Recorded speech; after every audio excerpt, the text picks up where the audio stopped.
Here we go. So if you ask the question, how did evil begin? I'm addressing everything, right? How did evil come into the world? God made a perfect world. How did evil begin? How did it come in? And most of us would answer the fall. Sin came into the world. Sin came through one man, Adam. There you go. That's the explanation. And that's what we've all been taught. We've all learned. However, if you actually ask an ancient Israelite back then, how did the world become so corrupt? That Hebrew Israelite, that ancient Israelite will actually give you more than one answer. He would say that it's 3 reasons why evil came into the world. Number 1, the fall. They ate from the forbidden tree. Sin comes into the world. Ground is cursed. That comes into play. Right? Now, because of the fall, death is now here. We wasn't meant to die. But now, because of the fall, because of the sin, death is now there. For the wages of sins is death. All right. And for some of us, for those that has been following I Am the Church Ministries, you've heard some of this in the Jesus or the orientation of Jesus last year. All right. Because I sprinkle a little bit. There's actually 3 rebellions. The first one is the fall. The second one, right? So we understand sin comes in. We're born in iniquity. We're shaped in iniquity. We got that. That's the fall. Genesis chapter 3. Here we go. All right. But then also the sons of God. Who are the sons of God?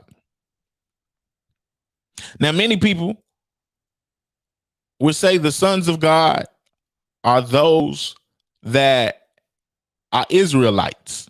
They came from Seth. They would say they were Israelites.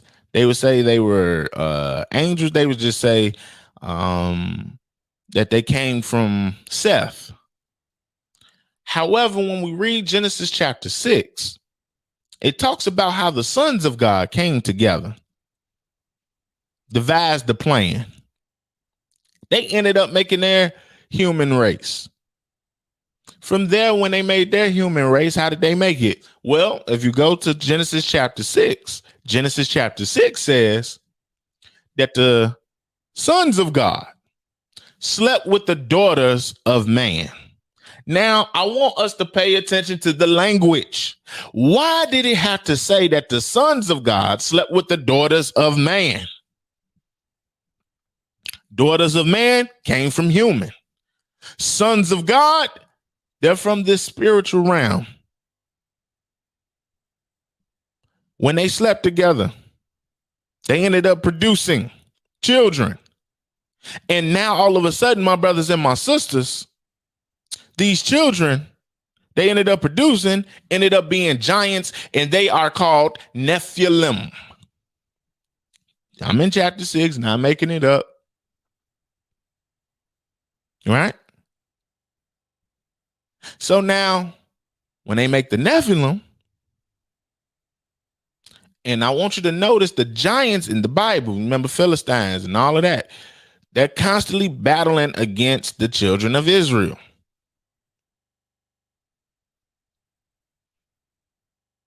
Sons of God slept with the daughters of man. Now, these giants, they have 2 types of spirits.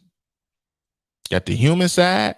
They also got the supernatural, because the sons of God slept. Now, we got to address who's the sons of God. But because that the sons of God did that, this is how evil spirits are introduced.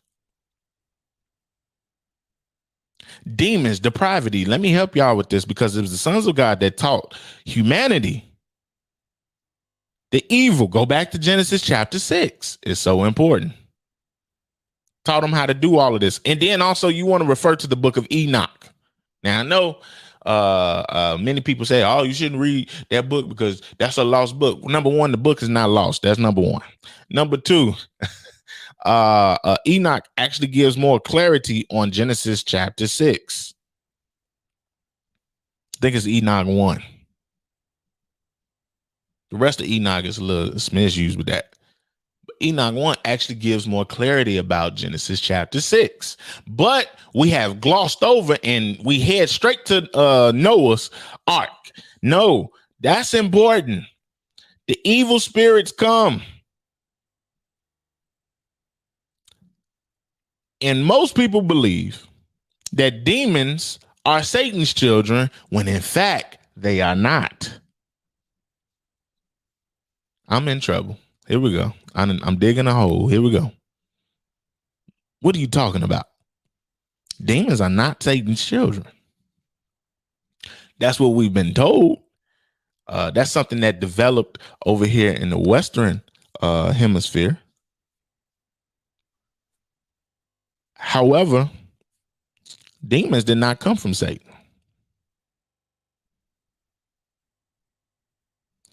Demons, when the sons of God slept with the daughters of man, and when those giants ended up dying, guess what?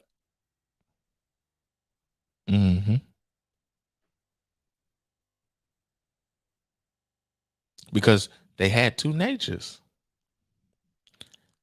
Just as Christ has two natures, he was both human and fully divine. Well, those giants, they were divine and fully human. However, they had evil intentions. Christ did not.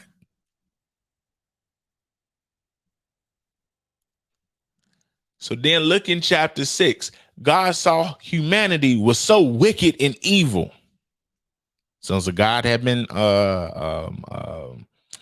was teaching humanity, and then also they was giving birth. They had there. So now we got the fall, sin comes into the world, but then add on to that, the sons of God actually slept with the daughters of man. And now you have these giants, and now you have these great warriors.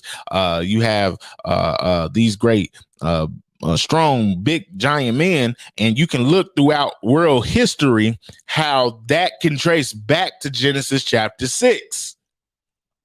That's how we know this is not made up. All right. But then as we keep going, yes, he flooded the earth. However, evil was still present. Ooh, I know somebody got a problem with me. Ooh, just read the scriptures for yourself. All right. After the world had been flooded, the giants still exist.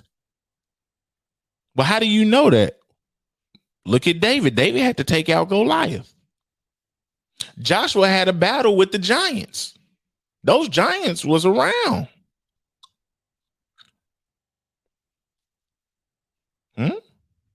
Then we have, after that, you got the Tower of Babel. Remember, the people were coming together. They were building a tower. All right. They were building the tower because they figured, well, we can make God come to us. God did not like that. He said, we need to confuse, we're going to scatter them and confuse their language. He ends up scattering them and confusing their language. So he scatters them throughout the earth. Let me go back. Adam and Eve are kicked out of Eden. The Tower of Babel happens after the sons of God slept with the daughters of man, and the flood happens and all of that. From Noah, where does the Tower of Babel, where does those people come from? Noah and his children. They ended up producing and producing and producing. So with the Tower of Babel, God ended up scattering the people across the world, and he confused their languages. That's why we have different languages today. Now, what it does, interesting enough, in the Bible, it takes us, we're introduced to Abraham in Genesis chapter 12. So now we understand the fall. We understand the sons of God sleeping with the daughters of man. The sons of God had taught humanity some evil, wicked stuff and all of that. We understand that because the sons of God did not have that permission. We're going to figure out who are the sons of God. But now, what the Bible does is it takes us from Genesis 11 to Genesis chapter 12. There's something that happens before Genesis chapter 12. And that's when we have to go to Deuteronomy chapter 32, verses 8 through 9. Now, a lot of believers don't know about this worldview. They don't. Deuteronomy 32, 8 through 9. Cannot. Y'all will be surprised. I'm about to blow your mind with this. The pagans are familiar with Deuteronomy 32, 8 through 9. There's a lot of Plato. It's a lot of people that are familiar that are not quote unquote believers that are familiar with this 32, 8, and 9 worldview. But a lot of us are not familiar with it. What is this worldview that you speak of? So before we can go to Genesis chapter 12 to see Abram at the time, we need to go over and see Deuteronomy chapter 32, verses 8 through 9.